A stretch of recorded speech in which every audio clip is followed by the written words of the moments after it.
Good morning, ladies and gentlemen, and welcome to the Colony Bank Fourth Quarter 2025 conference call. At this time, all lines are in listen-only mode. Following the presentation, we will conduct a question-and-answer session. If at any time during this call you require immediate assistance, please press star zero for the operator. This call is being recorded on Thursday, January 29th, 2026. I would now like to turn the conference over to Brantley Collins. Please go ahead. Thanks, Danny. Before we get started, I would like to go through our standard disclosures. Certain statements we make on this call could be constituted as forward-looking statements within the meaning of the Securities Act of 1933 and the Securities Exchange Act of 1934. Current and prospective investors are cautioned that any such forward-looking statements are not guarantees of future performance, but involve known and unknown risks and uncertainties. Factors that could cause these differences include, but are not limited to, pandemics, variations of the company's assets, businesses, cash flows, financial condition, prospects, and other results of operations. I would also like to add that during our call today, we will reference our fourth quarter earnings release and investor presentation, which were both filed yesterday. So please have those available to reference. And with that, I will turn the call over to our Chief Executive Officer, Heath Fountain. Thanks, Brantley, and thank you to everyone for joining our fourth quarter earnings call today. We are pleased to report a fourth quarter with strong operating performance. Our team's done a great job of delivering results and executing on our strategic initiatives. We're really excited about the legal close of the TC Federal merger, which occurred at the beginning of December, and we're on track to complete the systems conversion during the first quarter. Both teams have done a great job to get us to this point, and we're looking forward to the upcoming customer integration. We're also pleased to report that our financial targets for the deal are on track or better than expected, as Derek will discuss later on in the call. Operating earnings continue to improve with an increase in operating net income of $675,000 compared to the third quarter. This was driven by continued increase in our net interest margin, as well as a strong quarter in terms of non-interest income. As we mentioned early last year, our projections indicated achieving a 1% ROA by the latter half of the year and maintaining 1% or better going forward. We were able to hit that target in the second quarter and maintain it through the rest of 2025. I'm proud of our team's accomplishments in being able to do this and report that we've achieved a 1% operating ROA for the 2025 fiscal year.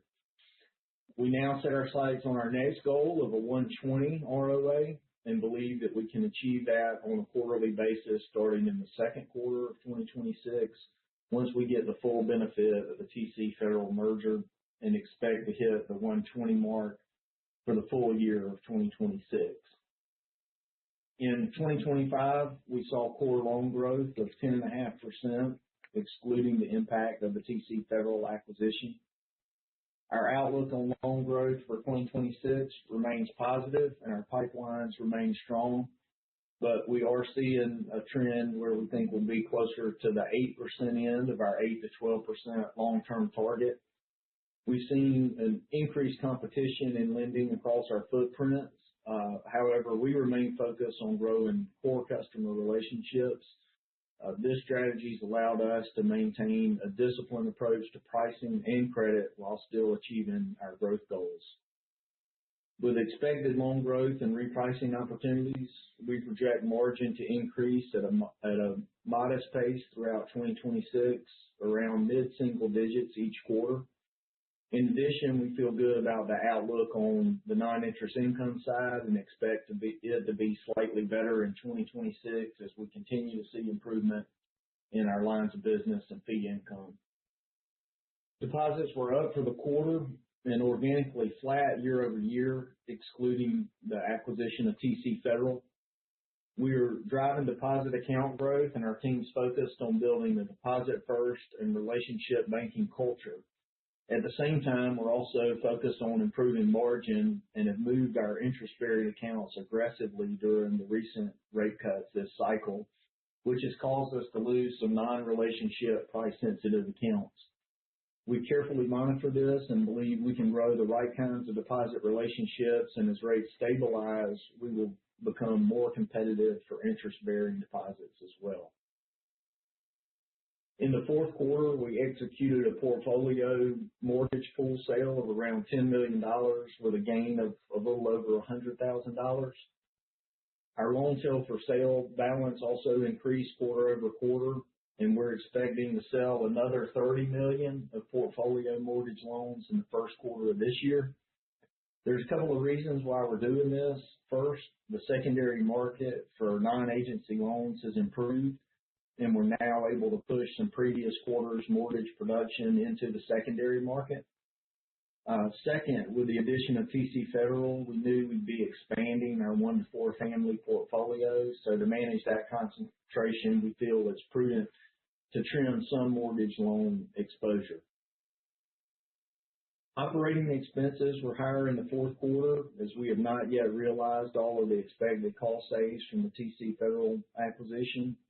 As we complete the systems conversion in the first quarter, we anticipate a majority of those remaining cost savings to occur after the conversion and be realized in the second quarter and going forward. Charge-offs were lower in the fourth quarter, but still elevated slightly compared to earlier quarters. Charge-offs have primarily come from our SBSL division, and we provide a breakdown of the net charge-offs on slide 34 in our investor presentation. We saw some charge-offs from our marketplace loan partners in the fourth quarter, but do not expect that to be a long-term trend. SBSL and marketplace loans only represent about 5% of our total loan portfolio. And as you can see on that slide, bank net charge-offs remain at low levels and gives us confidence in the credit quality of our overall portfolio. We also outlined the yields in those categories, and it's important to note that both of these third-party marketplace loans and SBA loans provide higher yields, which offset charge-offs and provide for a nice risk-adjusted return. Additionally, of course, on the SBA loans, we've also generated significant gain on sale income on the guaranteed portion of those. Our performance in complementary lines of business are highlighted on slide 19 on a pre-tax basis. SBSL and mortgage finished the year with a strong fourth quarter, and we continue to see improvement in marine RV lending as well as merchant services. We welcome the addition of 2 new proven financial advisors to the Colony team in the fourth quarter, Glenn Ware in LaGrange and Tim Owens in Macon, and they have been successfully transitioning their client base to Colony. With the addition of Tim and Glenn, we've also begun the transition of our relationship with our broker-dealer, Ameriprise, from a managed program to a dual employee model, where our financial advisors are employed by Colony and where we receive the majority of the revenue, but also bear the full expense load.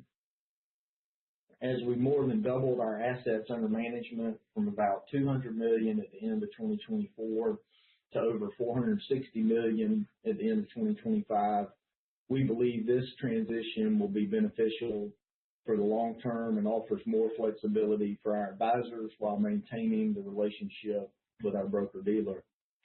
Overall, this structure will provide increased income opportunities going forward.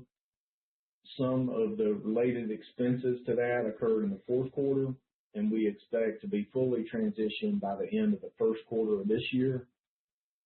The building out of this platform is an important piece of our long-term strategy, and we are actively recruiting to continue to grow this line of business.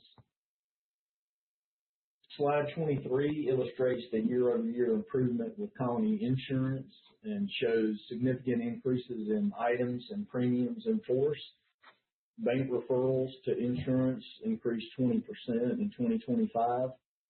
We've been in a very hard insurance market the last couple of years, facing significant rate increases from our carriers for our customers, which has had an impact on retention rates, but we are starting to see the market soften some and believe we will see improvements to retention and production in 2026.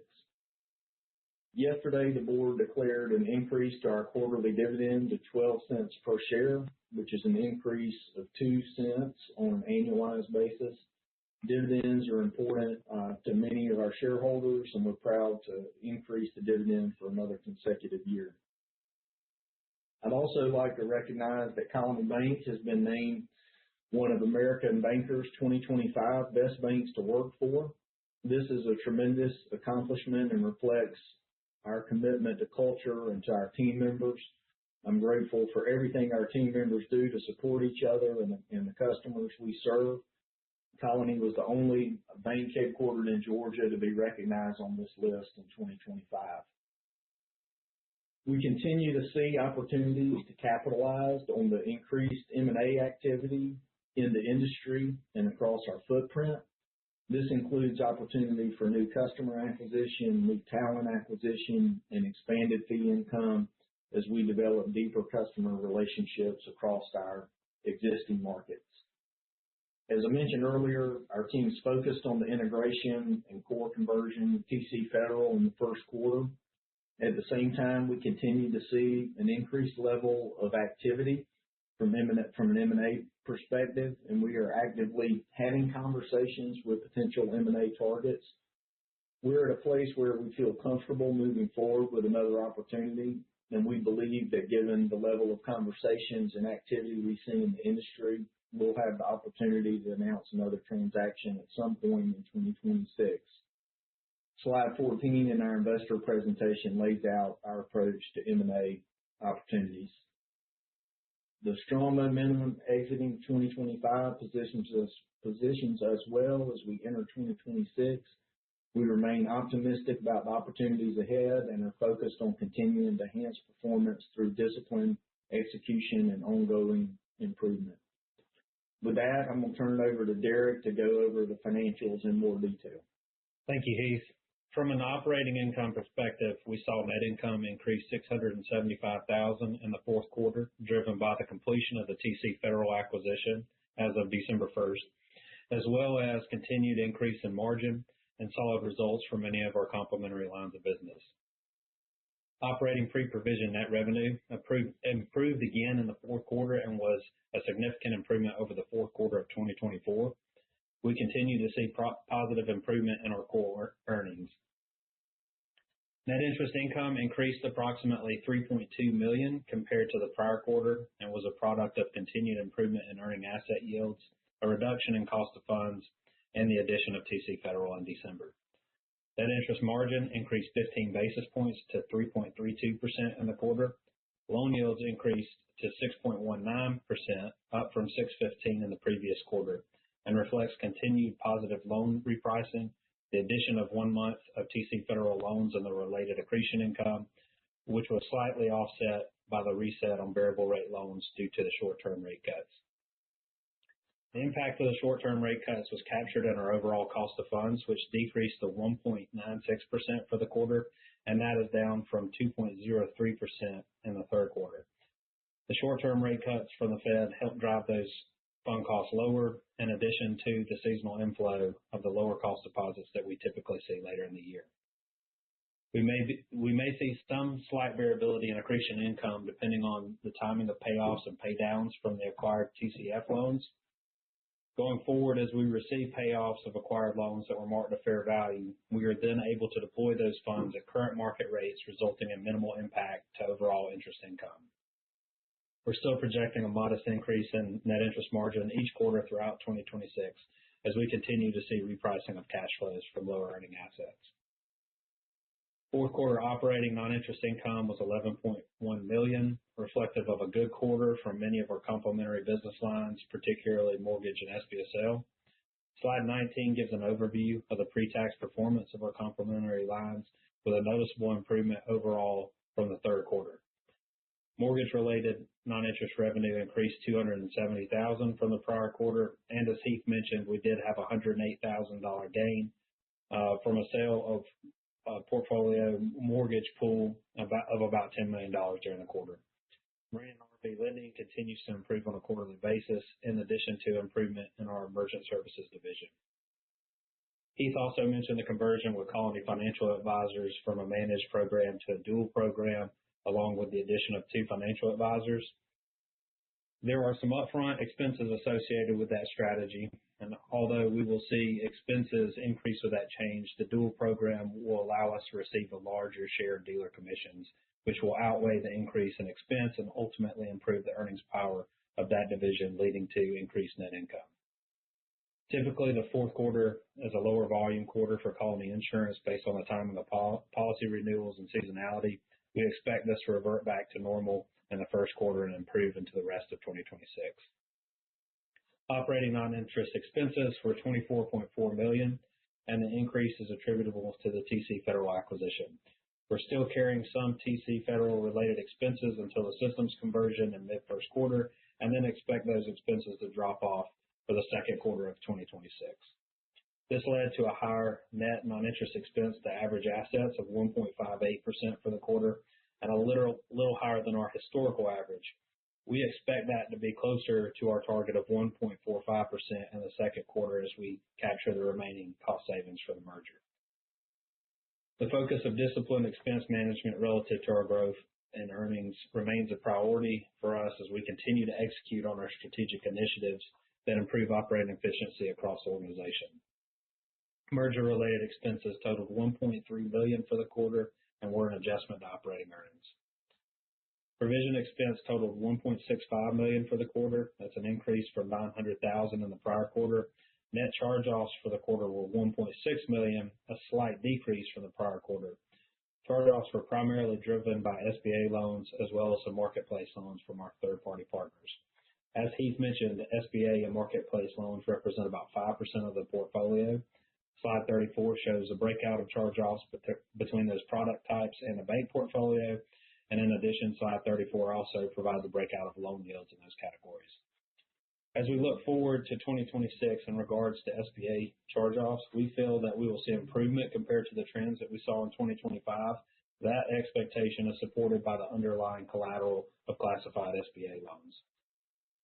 Classified and criticized loans increased from the prior quarter, and 68% of that increase came from TC Federal for criticized loans and 93% for classified loans. Non-performing loans increased quarter over quarter. $6 million of the $9 million increase in non-performing loans was due to the acquisition of TC Federal, and any anticipated losses were captured through acquisition accounting. We early adopted the new CECL-related accounting standard, and this resulted in no CECL double count as part of the acquisition.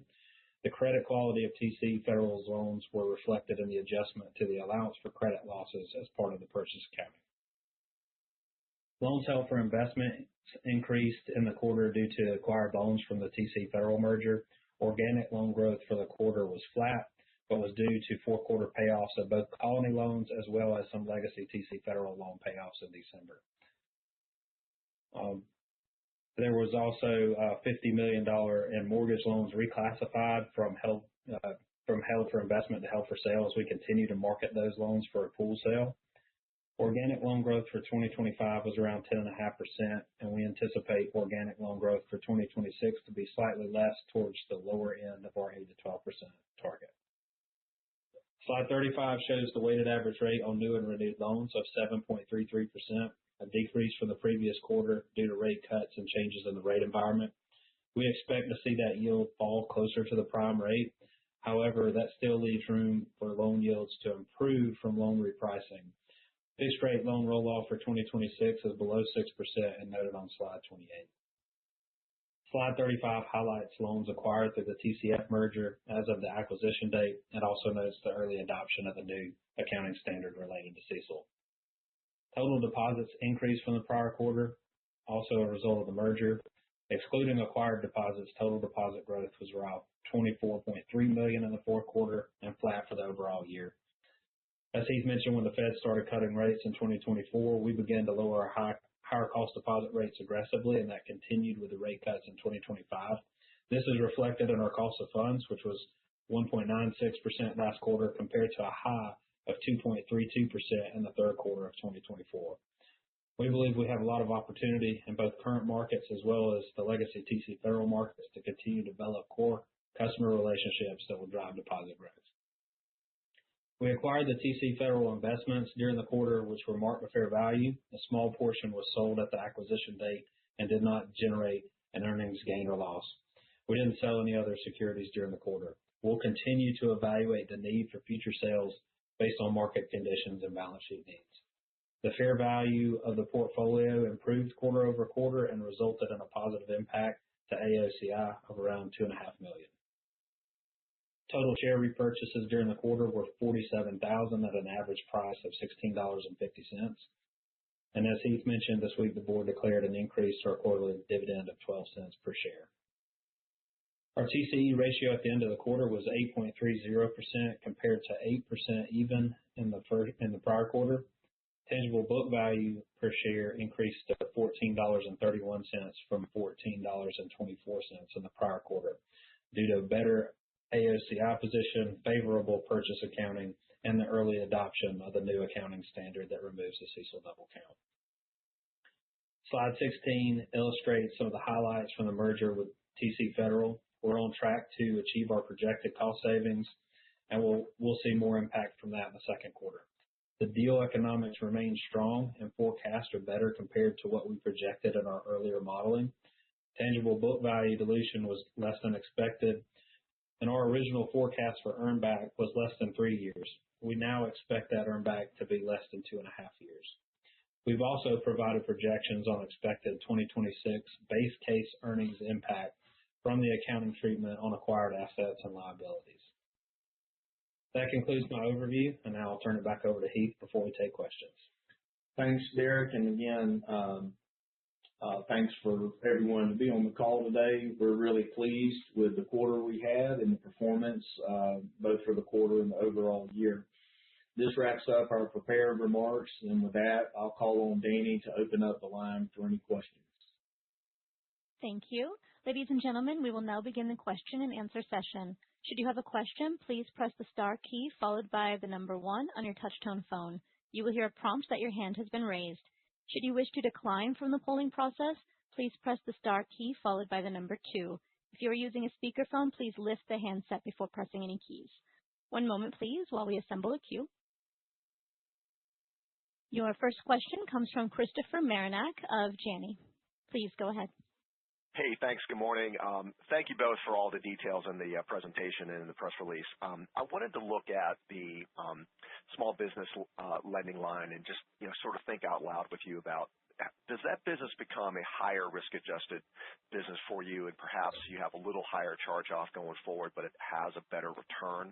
Is that how we should think about that? And then do you see that business being a bigger contributor as the next year or two unfold? Yeah, great question, Chris. And I think, if you look at the way that business operates, it's certainly higher risk lending, and the team we have has done a great job. Going back a couple of years, we had the opportunity to do some, a higher volume of higher risk but higher return loans that had both high yields and a low cost to originate with the Flash and Lightning programs. And then, with some changes, those went down. So I think a lot sort of depends on the opportunities that the programs may have and change. I think the general, I guess, bread and butter kind of 7A and a little USDA business kind of remains constant. Not a super higher than normal, but the opportunity potentially with like we took advantage of with the Lightning and Flash programs that had a higher return, but also a higher loss rate. So it kind of depends and could vary. I mean, the challenge with that business is that the income's not as steady, but it's such a good ROE contributor that it's a really great business to have and be in. I don't know that we'll go back to the level it was a couple of years ago when it was, we were originating all those small dollar loans, but we expect it to improve sort of from the run rate we had this year. Great. Thanks for that. And as you look at M&A as a line of business these next several quarters and years ahead, do you think that you'll have competition for some of the banks you're looking at, or do you think there are more negotiated transactions where you can kind of pick and choose really where you want to be in various markets and various companies? Yeah. So our hope is, in as many cases as possible, for us to have, the opportunity to do negotiated or, what I would call limited marketing type deals where, much like on the TC Federal, where, the seller's looking for a buyer with alignment to what they're doing, where it's more of a partnership than just a true sale. And I think, just based on the conversations we have and what we're seeing in the market, there'll be, opportunity to do that. At the same time, there are bid situations that come up. Some of those look attractive to us. But I think our ability to execute on those will be fewer and further between because, just from a pricing perspective, I think we're going to price those, not as aggressively maybe as some others. So we may hit on some if the competition happens to be lighter because of capacity or market or whatever it may be. But I think the real opportunity and the way I would describe it is I think we're going to have opportunity to do plenty of M&A over the next several years. Our job is to make sure that it's the best possible deals that we can do, for our shareholders, for our team, for the combined companies. And so that means, as many as we can be involved in being more of a limited process where they see the value and the upside partnering with Colony. And I think there'll be other opportunities to do that. And I think that's what Greg and the TC team saw. But that means more work on our part, hitting the streets and getting out there and having conversations and being involved in things and, just courting other bank management teams. Sounds good. And just last question for me just has to do with sort of new hires within your footprint on the lending and deposit side. How does the flow of that and what would be the outlook in general? Yeah, so a couple of things there. I don't see us being on a very aggressive hiring spree in terms of, trying to add a certain number over the next period of time. I think that our current team can, with the opportunities we have, there is plenty of opportunity for organic growth with our current team. That being said, we will be opportunistic for hires, within our footprint, particularly as it comes to, displacement from other M&A activity. And so I think there's going to be opportunities for that, but I would say they would be more in the one-off areas than big, massive teams or, looking to hire large numbers across our footprint. More in the handful, I think, type area. Great. Thank you both again. I appreciate all the information today. Thank you. Thanks, Chris. Your next question comes from David Bishop of Hovde Group. Please go ahead. Hey, good morning, gentlemen. Good morning, Dave. Hey, quick question. I think Heath or Derek, you touched on, the organic, growth profile maybe slipping a little bit towards the lower end, the longer term guidance, and obviously the Southeast, the regional economy remains very strong, always very, healthy pricing competition. Maybe just talk about some of the puts and takes in terms of, the growth you saw this quarter on an organic basis and what you are seeing in terms of the competitive environment, on the commercial side. Thanks. Yeah. So it's definitely getting more competitive. I think that, what we've been trying to do and what we've been able to do is, price things from a relationship perspective, be willing to be disciplined on that, walk away from deals that don't hit, return objectives for us. be very focused on relationships. And so that's limited the growth a little bit, but it was important and continues to be important for us to expand our margin and our profitability. And so, we're just balancing those needs, I think, Dave, and trying to make sure that we continue to see margin improvement.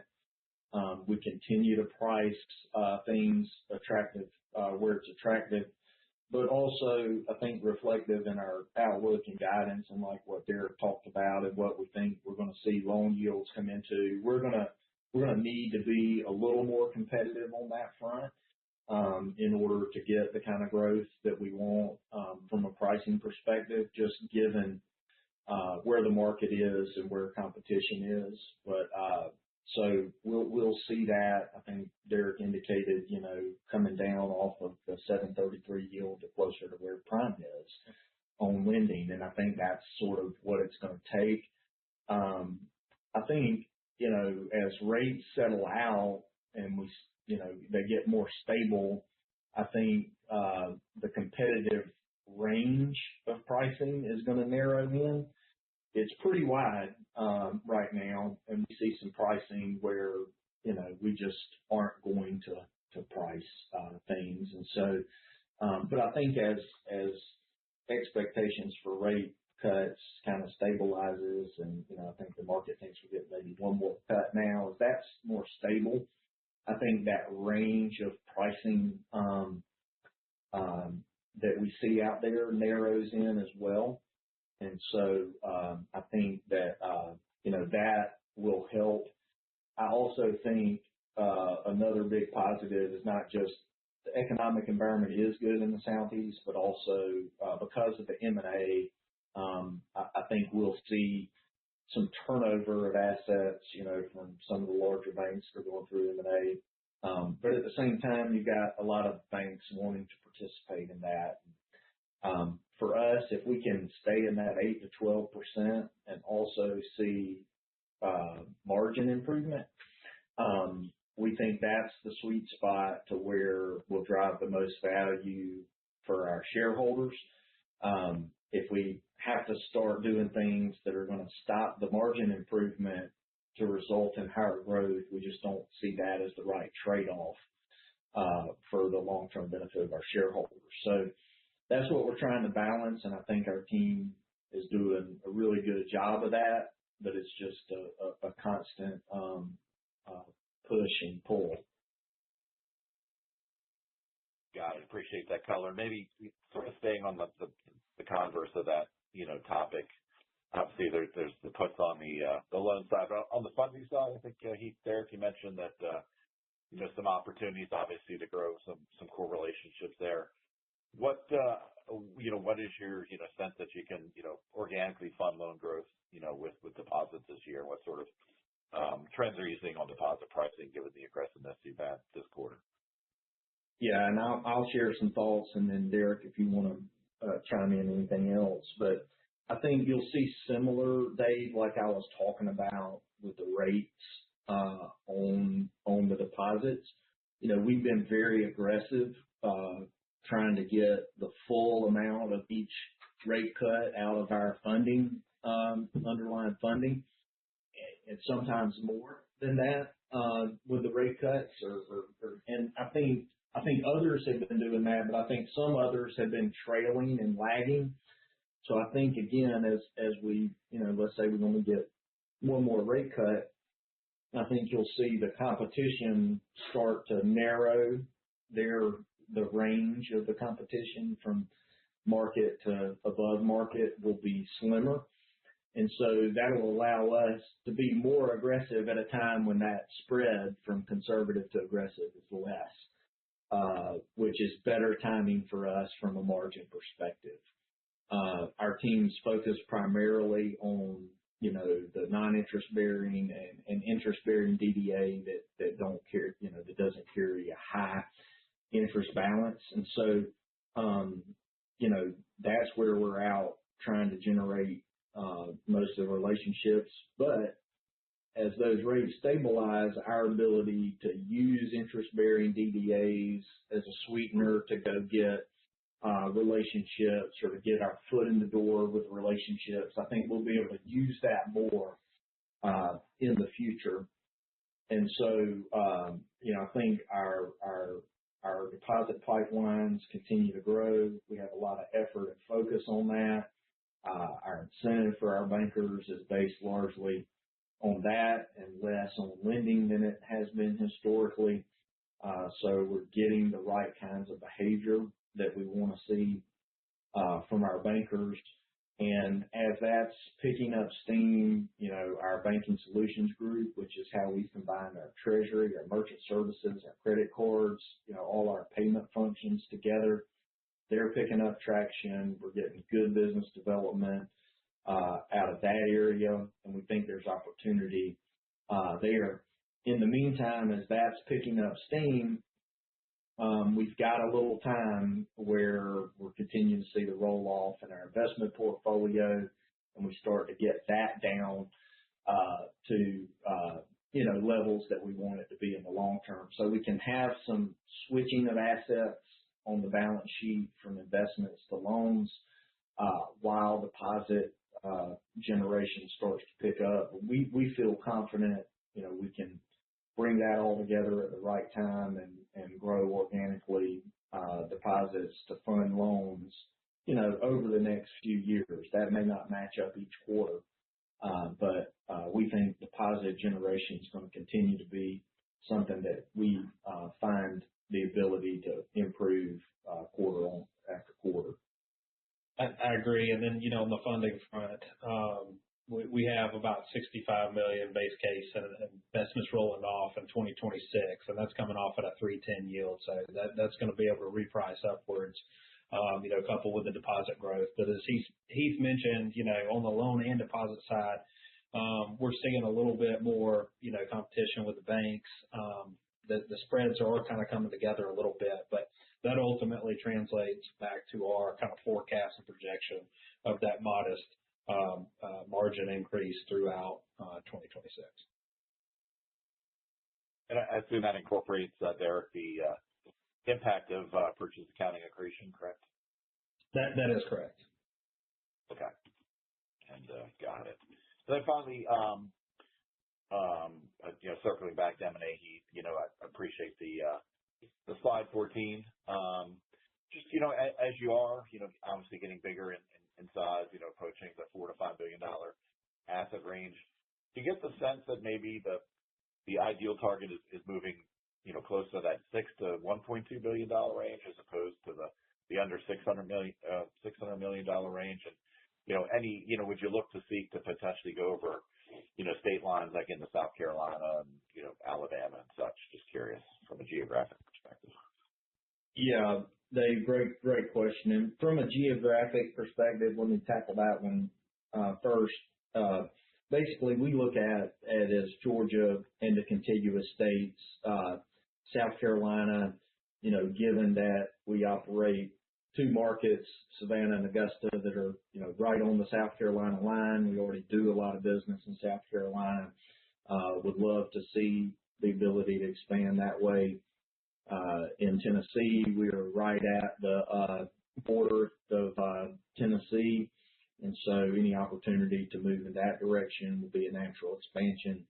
Alabama, same thing. We operate markets right along the Georgia-Alabama line and do business in that state. So we'd like, there's opportunity there. And as well as in Florida, we operate in North Florida and would love to see opportunities there. Of course, saying all that, the sheer numbers of bank opportunities are much higher in Georgia than they are in those other states. So the number of opportunities is going to drive some of that. And I'd say same thing with size. We would love to do, more sizable transaction just because, it's going to drive more meaningful, financial metrics. However, when you move up in size, the chances of more competition comes into play. And so it's just I think if you just look at the numbers game, Dave, certainly $1 billion and below, or really even maybe $750 million and below, the numbers would tell you more likelihood at those sizes. But we continue to have conversations with banks above that and look for opportunities there as well.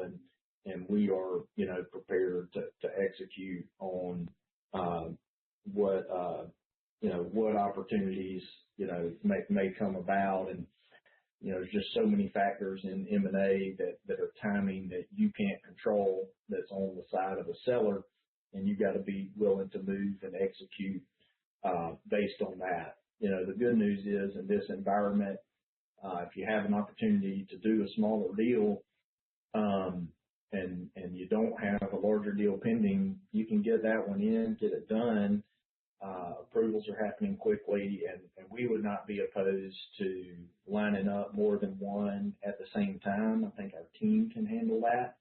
I think from a regulatory perspective, we're in an environment where you can do a very close succession of deals. And so that gives you greater, I think, flexibility to create value by doing a smaller deal, whereas maybe, a couple of years ago, we would have looked at that and said, well, we better not do that smaller deal because it may put you out of the game for 18 months. And so, I think this environment sets up nicely the ability to execute on some opportunities that I think will be great in building, a great deposit franchise, and great earnings and the ability to grow organically. That's great color. One final, I promise, last question. Derek, I think I heard you say that net operating expense ratio, you're trying to get back to that mid-140s by second quarter or so, and then maybe just some thoughts on the effective tax rate. I know that can bounce around. I don't know if that's changed with the merger. Thanks. Yeah, great question, Dave. We think we'll be able to get back to that 145 later in the year. We still have a lot of the expenses from TCF that we're carrying. And then, after the first quarter, typically seasonality in our non-interest income business lines will increase. And with the addition of, we have the wealth thing coming, and so there are several components we think that will drive getting us back to that number. So I think we feel pretty comfortable about, moving back towards that rate, later in the year, after we get the systems conversion behind us. And then on the tax rate, right now, we don't expect any changes from the prior year, just with the merger and everything. We still expect to be around that 21-ish% effective tax rate. Perfect. I'll stop there. There are no further questions at this time. I will now turn the call back over to Heath Fountain. Please continue. All right. Well, thank you, everybody, for being on the call. Thank you for the questions today, and thanks for all your support of Colony Bankcorp. We appreciate it, and that concludes our call for today. Ladies and gentlemen, that concludes today's conference call. Thank you for your participation. You may now disconnect.